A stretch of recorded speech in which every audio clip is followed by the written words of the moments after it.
ha attention TV so maybe akoba e de baso ye nnan nim se nche bia ana Manasseh e baba breaking record bia wo che match se e ka me akoye se Nayas eni ni kunu adamfo akoda na se ni kunu adamfo picture wo de to ho ne se na wonyo no na yo no Nayas in big trouble Manasseh in big trouble we de kire se abranti a che se na ni picture e da ho a wo kire match se onene abranti a Nayas eni no kompemu ne se na nyo no abranti ye friend Mark na onu ankasa babonten edi nsem no munchiremu edi aba ama onu ankasa echiremu a wafre Manasseh ama Manasseh apa ne chow asanso apa Nayas echow ensem no edos papa ye yenko ne yenko tia brantie Mike enum nsem embrasisi ha.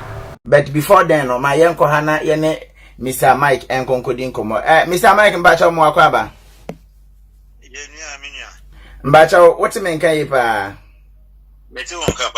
okay. Me gusua me di dwumade kakra bi. Na me pese ye nhya asese. Na ya sensen bi abeto abonten na ma edi nkan no medican abusa. E bia na wantimi anhwe me yi bi me video anase me program me yi bi. Me ba che wo. Photo bi da so a obi share glasses na o share suit kama na ogina na o abodwese. Mba che bla Mike eyewa.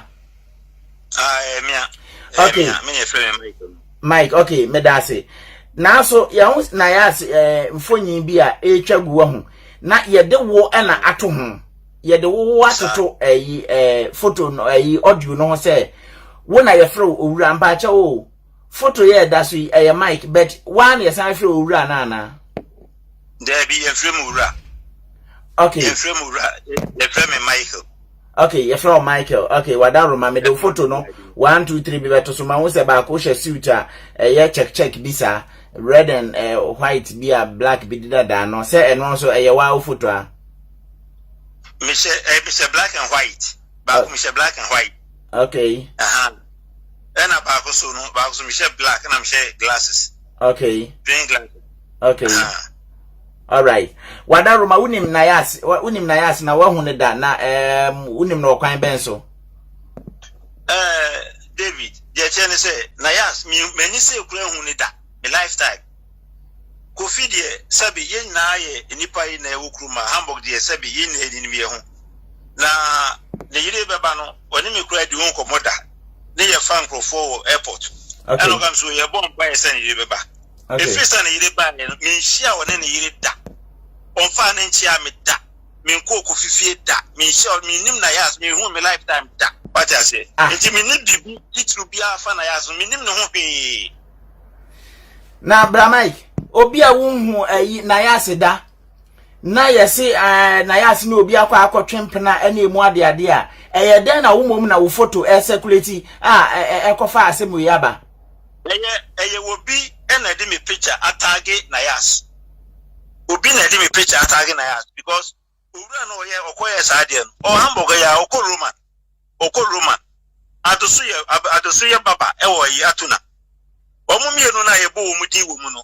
I wonder why so omo picture menya omo photo ha ho bebere menya omo photo sesi ame na okasai asem ne ba ye no senka omani wu asem a ado ne owura na nkasa kura agina ho atwa photo ado ehye blue ede ne sa hye ne bottom watch bonensa owura no so e de chen kitwa bi ato ne kom ono so hye atade bi wa sei o hye atade bi ti se yakoye se bubrukosu ya benya bubrukosu ya ene jeans ene o ma fefi o mo se wo hye o manima ase preko a wanyema enche na okwa akọwo eho ne de meka ho asem be wo na me pese wuyi wudin efiri asem we because se wuni mo hwe a ade ame nwanwa no mame nika musa woni owura ne ado no mo wo problem bi ana omutumi ekof wo photo edekoto abonten Debbie me no be any problem ekroma meti me no be any problem so ado say o share me party asia oh senior man na me so me ne say yeah fine Ovra so sa ye na Asia sambo gedi ni bia ho but me no be any problem. I wonder why say obi di me picture akwatachi Nayas so okay well wadaru mama me musa say eba ye no watumi a report case na dia ma police German police because we a defamatory case and I said defamation of character yes se udin yes se wani munyam Enti no what you have to one more akọ report kakra say e bia chena within ho be sign. My report on my police. Enti asem me ma dia bedin ka de ko police dada. I report on my police. I'm a police said the oti kro ma okọ kan wasma nya okọ ya na yes brane nya bibia. Dabi. Omo ma me which is appointment. Say e da say memra. Na den do ye na me koye na officer na me ni be meeting na me no what that appointment na oyare. And no masama me new appointment say e da say memra. Sa na akwa akoye. Okay. It also be bia me listening nyina na me den me famra na de wombia no omo so ho na mo bitu afa ho. Wonderful. Me pese ye be ha wadwen bibiri. Wona na me pese ye ti wanu masem. Na aha na unyi udin frim. Anye bi ampa cho so wa wale wo abusua. Me abusua. Very good. Wo abusua pa me obi a wo abusua wo ma me wo nuanom mo could me kwa me respect. Okay. Aje we e fisa. Okay, e ba ye no say wo yere o fa ne sen wati wa flow ade asem no maka. Oh, my sisters na friend me, my wife a friend me, penfo be friend me about it. As mo bi can say, as we know, actually they met me as a former police. So, former police. One of the bloggers say be friend me, and me nyaba ko number na me friend no. Me friend no, and we catch him say, oh yeah, sorry, Manasseh.